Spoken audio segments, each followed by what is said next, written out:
রমজান মাসটা এটা আমরা জানি রমজান মাস, কিন্তু এর হাকিকি মাজাজি দৌরত্ব কি, এটার গুরুত্ব কি, এটা যদি আমরা অরিজিনালি জানতাম তাহলে রমজান মাসটা আমাদের কাছে আপন মনে হতো, রমজান মাসটা আমাদের কাছে কদরের মনে হতো, রমজান মাসটা মর্যাদার মনে হতো। জানি না বিদায়ী কেউ রোজা রাখে, কেউ রাখে না, কেউ নামাজ পড়ে, কেউ পড়ে না, কিন্তু যারা হাকিকত বুঝছে তারা রমজান মাসকে ঠিকই জড়াইয়ে ধরছে। ঠিক না? ঠিক। এই জন্য প্রত্যেকটা জিনিস সম্পর্কে যখন পরিচয় জানবে তখন ওটার গুরুত্ব বাড়বে না কমবে? ছোট্ট একটা বাচ্চা 3 মাস অথবা 4 মাস বয়স, তার কাছে যদি 1000 টাকার একটা নোট দেন, সে হাতে নিয়ে সাথে সাথে তার শাড়ারের মধ্যে ঢুকাইবে। শাড়ার বোঝেন নাই? বাচ্চার কাম কি? সে মুখে ঢুকাইবে। কি কথা বাস্তব না বাস্তব? 2 মাস 3 মাস বাচ্চার কাছে যখন আপনি 1000 টাকা নোট দেবেন অথবা 1 লক্ষ টাকার বান্ডিল যদি ধরতে পারে, ও নিয়ে সাথে সাথে মুখে দেবে। ওর কাছে এটা কোনো গুরুত্ব নাই, ওইটার খেলনার জিনিস মনে করছে। কিন্তু আমাদের জ্ঞানী মানুষের কাছে যদি 1000 টাকা নোট দেয়, একটা হাতিয়ে দিলাম, তাড়াতাড়ি ওটাকে চাপাই রাখবে। ঠিক না? ঠিক। কারণ আমি তো বুঝছি এটা টাকা, এটা 1000 টাকা একটা নোট। বাচ্চার হাতে যদি আপনি স্বর্ণের টুকরা দেন, ও ঠিকই মুখে নিয়ে চোয়া শুরু করবে, কারণ ওর কাছে স্বর্ণের টুকরা না কিটুর এটার কোনো মূল্য নাই। আপনাকে আমাকে যদি কেউ স্বর্ণের টুকরা দেয়, ওটা কতভাবে গোপন করা যায়, আদর যত্ন করে, কারণ এটা ভিত্তি কি আছে? স্বর্ণ আছে, এটা টাকাওয়ালা, যেটা পরিচয় আমি পেয়ে গেছি, এজন্য ওটার কদর করা হয়। এজন্য পরিচয় না জানলে তার গুরুত্ব আসে না, তার কদর আসে না। তো রমজান মাসকে আমরা শুধু রমজান মাসই জানি, এই কারণে যারা এটার হাকিকত জানে তারাই রমজানের সম্পূর্ণ রোজাগুলো কমপ্লিট করে, রমজানের সম্পূর্ণ তারাবিগুলা কমপ্লিট করে, রমজানের অন্যান্য আমলগুলো বাড়ায় দেয়। কিন্তু যারা এটার হাকিকত গুরুত্ব বোঝে না, হাকিকতের পরিচয় বোঝে না, তারা এটাকে হেলায় খেলায় কেটে দেয়। এই জন্যই আমি আজকে আপনাদের সম্মুখে রমজান মাসটা যে কতটুকু গুরুত্বপূর্ণ, আমরা কতটুকু জানি রমজান সম্পর্কে, আর মূল জানাটা কি। আশরাফ আলী থানভী রহমাতুল্লাহ আলাইহি বড় একজন ওলিয়ে কামেল, উনি একদিন মিরাট যাবে। মিরাট ভারতের দিল্লির একটা শহরের নাম হলো মিরাট, হয়ে তারপরে দিল্লি যাওয়া লাগবে। সবাই চেনে, অত বড় বুজুর্গ, বলে তাকওয়া কি জিনিস। উনি দিল্লি যাবে, তো ওনার কাছে বড় একটা আখ, যেটা আমরা গ্যান্ডারি বলি, গ্যান্ডারির একটা বোঝা। ট্রেনের যারা কর্মকর্তা, যিনি টিকিট চেকার, এবার টিটি, ওনারা সবাই হুজুরকে চেনে। চেনার পরে গ্যান্ডারির বোঝাটা ওজন না করে গাড়িতে দিয়ে দিচ্ছে। আশরাফ আলী থানভী রহমতুল্লাহ বলেন, এটা তুমি কি করলা? তুমি আমার মাল ওজন করবে না? কোনো সমস্যা নাই, যিনি টিকিট চেক করবে তিনি আপনার পরিচিত। এরপরে আমি হইলাম টিটি, আমি আপনার মহব্বতের মানুষ, আপনাকে মহব্বত করি, এটা কোনো অসুবিধা হবে না, অসুবিধা হলে এটা আমি দেখে নেব। আশরাফ আলী থানভী রহমতুল্লাহ বলেন, তুমি কত দূর পর্যন্ত আমার সাথে যাবা? হুজুর আপনি যাবেন কোথায়? আমি যাবো মিরাট, আমি আপনার সাথে মিরাটই যাব। মিরাট যাওয়ার পর আশরাফ আলী থানভী রহমতুল্লাহ বলেন, আমি তো আরো দূরে যাব। বলে অসুবিধা নাই, ওখানে যে টিটি উঠবে তাকে আমি বলে দেবো, আপনার গ্যান্ডারির কোনো ভাড়া লাগবে না, ওজন করা লাগবে না। বলে আপনি আর কত দূরে যাবেন? বলে আমি তো দিল্লি যাব। বলে দিল্লি পর্যন্ত কোনো চেক হবে না, অসুবিধা নাই, আমি তো আরো দূরে যাব। আশরাফ আলী থানভী রহমতুল্লাহ বলে, দিল্লির পরে আমি দূরে যাব। টিটি বললেন, হুজুর দিল্লির পর তো রেল স্টেশন শেষ, রেলের আর কোনো স্টেশন নাই, ওখানে সেট স্টপেজ, আপনি কোথায় যাবেন? আশরাফ আলী থানভী রহমতুল্লাহ ডাক দেয়া কয়, টিটি সাহেব আমি আরো দূরে যাব, মানে আমি তো, আমার রাস্তা তো কবর পর্যন্ত, এই দিল্লি পর্যন্ত তুমি আমার পরিচিত থাকার কারণে, তুমি আমাকে মহব্বত করার কারণে আমার গ্যান্ডারির বোঝা মাপো নাই, ভাড়া নাও নাই। আর কিয়ামতের দিন আল্লাহ যদি বলে, আশরাফ আলী তোমার পরিচিতের কারণে ওই টিকিট চেকার, ট্রেনের যে মালিক, প্রাপ্য ভাড়াটা যিনি পাইব তাকে তো ঠগাইল, এই জন্য আল্লাহর কাছে আমার জবাবদিহি করান লাগবে। দেখেন, এটা কোনো এক প্রকার গুনাহ হয় না, মহব্বতের কারণে মাফ করে দিছে, কিন্তু তাকওয়ার পরিপন্থী, তাকওয়া বিবেক বাধা দেয়। সামান্য থেকে সামান্য অন্যায় করা যাবে না, সামান্য থেকে সামান্য নেক কাজ সারা যাবে। এজন্য আমার আল্লাহ ডাক দিয়া কয়, ইয়া আইয়ুহাল্লাযীনা আমানু কুতিবা আলাইকুমুস সিয়াম, ও মুসলমান ইমানদার আল্লাহর গোলাম, তোমাদের উপর রমজান মাসের রোজাকে ফরজ করেছি। লাআল্লাকুম তাত্তাকুন, যাতে করে তোমরা মুত্তাকি হতে পারো, যাতে করে তোমরা তাকওয়াবান হতে পারো, যাতে করে তোমরা আমি আল্লাহর ভয় অন্তরে ঢুকাইতে পারো। রমজান মাস এমন একটা মাসের নাম, রমজান মাস এমন একটা সময়ের নাম, রমজান মাসে আমার আল্লাহকে সবচেয়ে বেশি খুশি করা যায়। আর রমজান মাসের এত দাম, এত গুরুত্ব, এত ফজিলাত। রমজান মাসে কে আল্লাহ রাব্বুল আলামিন 3টা ভাগে বিভক্ত করেছেন, অন্য কোনো মাসকে আল্লাহ 3 ভাগে বিভক্ত করে নাই। শুধু রমজান মাসের গুরুত্ব আর ফজিলতের কারণে রমজান মাসকে কয় ভাগে বিভক্ত করেছেন? সবাই বলেন কয় ভাগে? রমজান মাসের কত গুরুত্ব, কোন মাসকে আল্লাহ 3 ভাগে বিভক্ত করে নাই, শুধু রমজান মাসকে আল্লাহ 3 ভাগে বিভক্ত করেছেন। প্রথম ভাগ রহমত, দ্বিতীয় ভাগ হলো মাগফিরাত, তৃতীয় ভাগ হলো নাজাত। আল্লাহু আকবার। শুধু তাই নয়, রমজান মাস আল্লাহর নবী মুহাম্মদুর রাসূলুল্লাহ সকলে জিহ্বা লড়াই করেন সাল্লাল্লাহু আলাইহি ওয়াসাল্লাম বলেন, রমজান মাস ও মুসলমান ইমানদার যুবক বৃদ্ধ বাবাজিরা, আপনার কাছে আমার কাছে রমজান মাসের কোনো দাম নাই, গুরুত্ব নাই, যার কারণে মন চাইলে রোজা রাখতেও পারি, মন চাইলে রোজা ছাড়তেও পারি, মন চাইলে নামাজ পড়ি, মন না চাইলে নামাজ পড়ি না, অসুবিধা নাই। কিন্তু আল্লাহ রাব্বুল আলামিন রমজান মাসে কত গুরুত্ব দিয়েছেন, রমজান মাসকে আল্লাহ তাআলা কত পাওয়ারফুল বানিয়েছেন। আল্লাহর নবী মুহাম্মদ রাসূলুল্লাহ সাল্লাল্লাহু আলাইহি ওয়াসাল্লাম জানিয়ে দেয়, রমজান মাসের চাঁদ উদিত হওয়ার সঙ্গে সঙ্গে আল্লাহ তাআলা রমজানের খাতিরে জান্নাতের সমস্ত দরজাগুলো আল্লাহ তাআলা খুলে দেয়। কারণ রমজান মাস আগমন করেছে, এটা রমজানের মর্যাদা। বলে শুধু তাই নয়, রমজান মাসের চাঁদ উদিত হওয়ার সঙ্গে সঙ্গে আল্লাহ তাআলা রমজান মাসের খাতিরে পৃথিবীর সমস্ত মুসলমানের কবরের আযাব মাফ করে দেয়। শুধু তাই নয়, আল্লাহ রমজান মাসে কত সম্মান দিয়েছেন, কত ইজ্জত দিয়েছেন।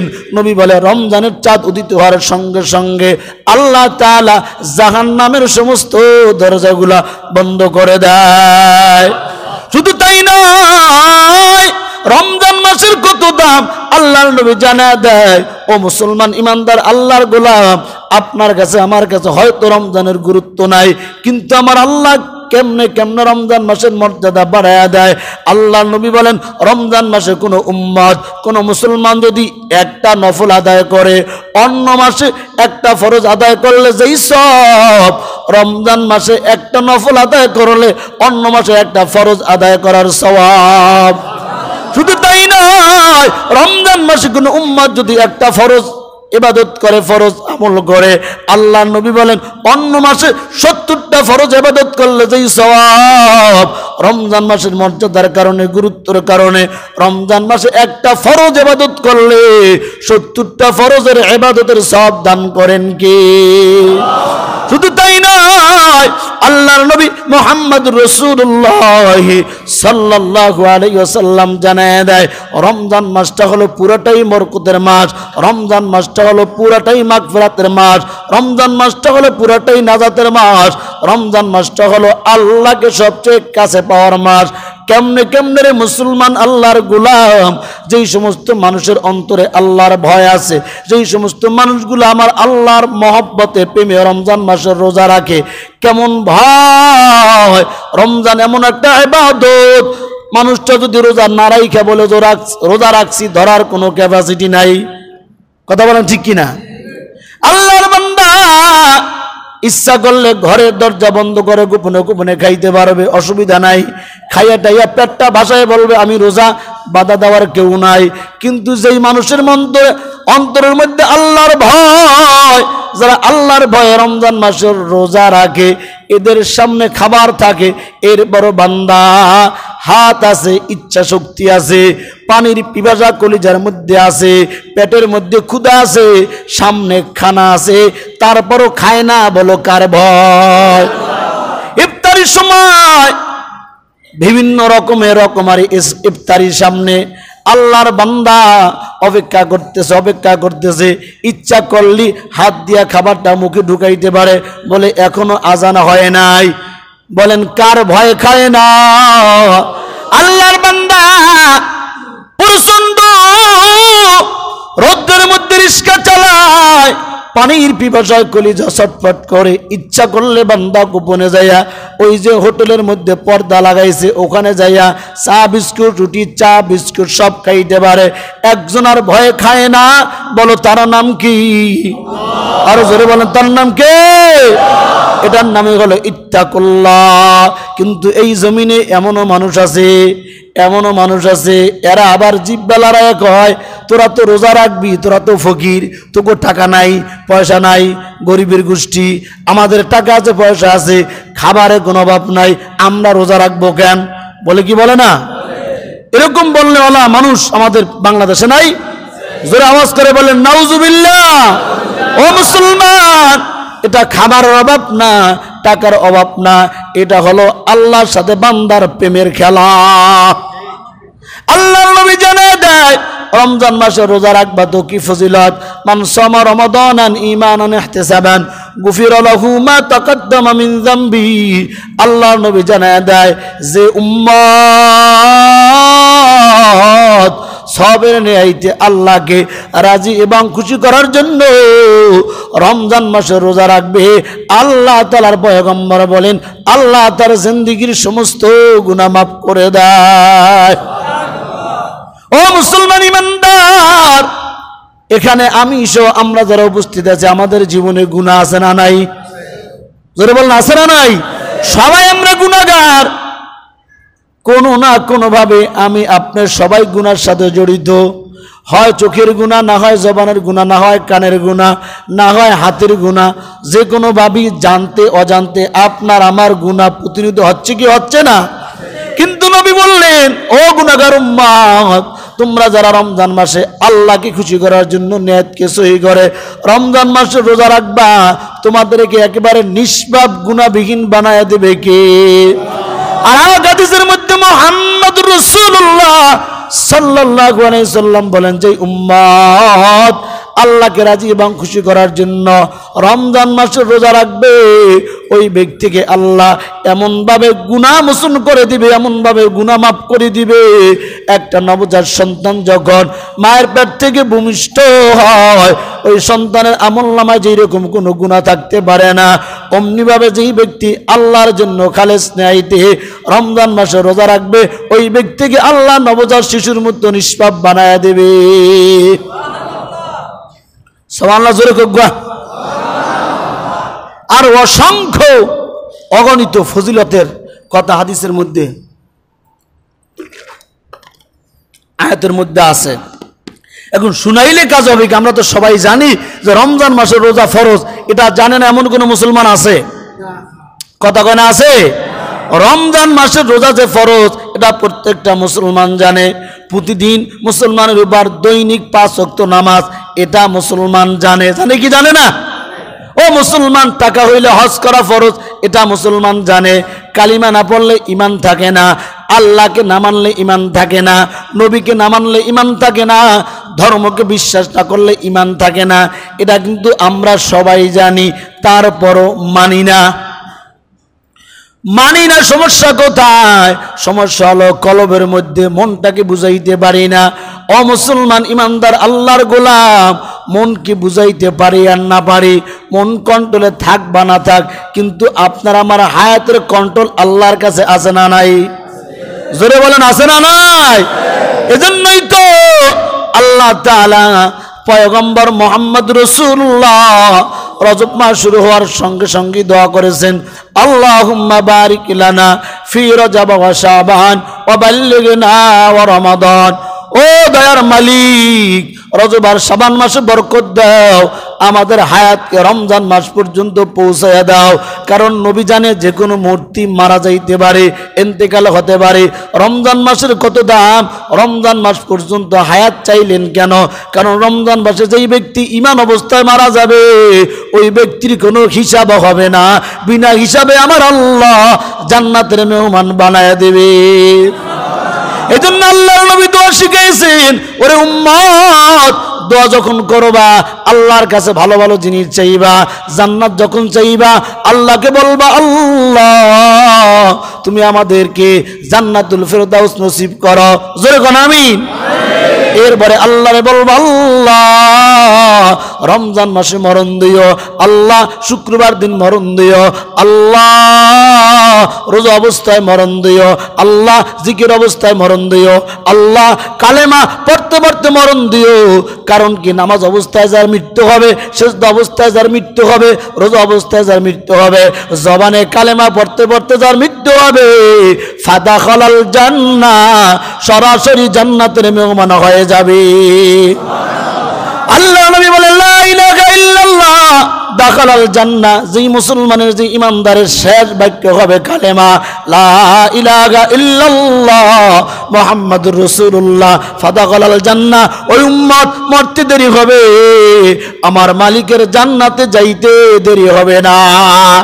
কিন্তু কালেমা কখন নসিব হবে? ও মুসলমান ইমানদার, পানির বোতল যদি পানি থাকে কাজ করলে পানি পড়বে, তেলের বোতলে তেল থাকলে কাজ করলে তেল পড়বে, মধুর বোতলে মধু থাকলে কাজ করলে মধু পড়বে। আপনার কলবের মধ্যে যেইটা থাকবে মরার সময় জবান দিয়ে ওটাই বের হবে, ঠিক না বেঠে? ও মুসলমান ইমানদার, যারা ব্যবসা করে ছোট সময় দেখছি আপনার ওই বেয়ারি যেটি ব্যাপারী ধান কিন্তু আমাদের গ্রাম থেকে ধান আলু আর কিন্তু লাভের লাভ লাভের লাভ ঠাবের ঠাব, ওই ঘুমোর বাতালিও লাভের লাভ আছে না নাই? এরপর মাদ্রাসার জীবনে দেখেছি যে ছাত্রগুলা কোরআন পড়ে ও ঘুমের মধ্যে কোরআন শরীফ তিলাওয়াত করে, আল্লাহু আকবার। যেই মানুষগুলা জিকির করে ওই মানুষগুলা ঘুমের মধ্যে জিকির করে, কারণ যার কলবে যেটা বসাইছে ওইটা জবান দিয়া বের করে দেয় কে? এ মুসলমান ইমানদার আল্লাহর গোলাম, দুনিয়ার জীবনে কলবে যদি জিকির থাকে, কলবের মধ্যে যদি আল্লাহর ভয় থাকে, মৃত্যুর সময় জবান দিয়া কালেমা বের করে দেবে কে? এই জন্য যুবক ভাইয়েরা আমার, বৃদ্ধ বাবাজিরা আমার, পর্দানিশীর মা বোনেরা আমার, রমজান মাস এক সপ্তাহ পরে রমজান চলে আসবে, অজুহাত দেখাইয়েন না, নিয়ত করেন, কারণ আপনার আমার কারোই জানা নাই রমজান পর্যন্ত হায়াত পাবো কিনা। যদি আল্লাহ হায়াত দিয়া দেয় আল্লাহর কাছে দোয়া করব জীবনের গুনাহ যেন মাফ হয়ে যায়, আল্লাহর কাছে সমস্ত অন্যায় অপরাধের জন্য মাফ চাবো, গুনাহ করব না, রমজান মাসে রোজা ছাড়বো না, তারাবি ছাড়বো না ইনশাআল্লাহ। যারা বলেন ইনশাআল্লাহ। পর্দা দিয়ে হোটেলের মধ্যে খাইলে বোধহয় আল্লাহ দেখে না। আমরা তো রমজান মাসের এই পবিত্রতা রক্ষা করি, ব্যানার একটা লাগাই দিছে আহলান সাহালান মাহে রমজান স্বাগতম, যারা লাগাইছে ওরা রোজাও রাখে না, নামাজও পড়ে না, অধিকাংশ হালাত এইটা লাগাইছি কেন?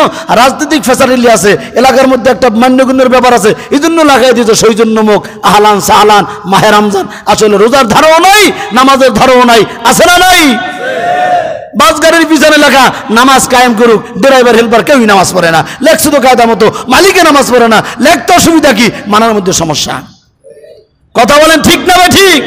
এই জন্য আহলান সাহালান মাহে রমজান এটা মুখ দেন, এটা কলমে ফিট করতে হবে। মাহে রমজানের গুরুত্ব কি, মর্যাদা কি, রক্ষা করবে কেন? রোজা রাখলি, নামাজ পড়লি, তাহলে রমজান মাসের মর্যাদা রক্ষা হয়, ঠিক না ভাই? ঠিক। রোজা না রাইখা নামাজ না পড়ে ব্যানার লাগাইয়া আল্লাহকে ধোকা দিলে দুনিয়ার মধ্যে মাপ পাইলো, কিয়ামতের দিন মাপ পাওয়া যাবে? আল্লাহ আপনাকে আমাকে আরো অনেক গুরুত্ব আছে, ফজিলত আছে। আগামী সপ্তাহে আরো একটা সপ্তাহ পাওয়া যাবে রোজার আগে, সে সপ্তাহে আমরা রমজান মাসটা, ফুল রমজান মাসটা আমরা কিভাবে কাটাবো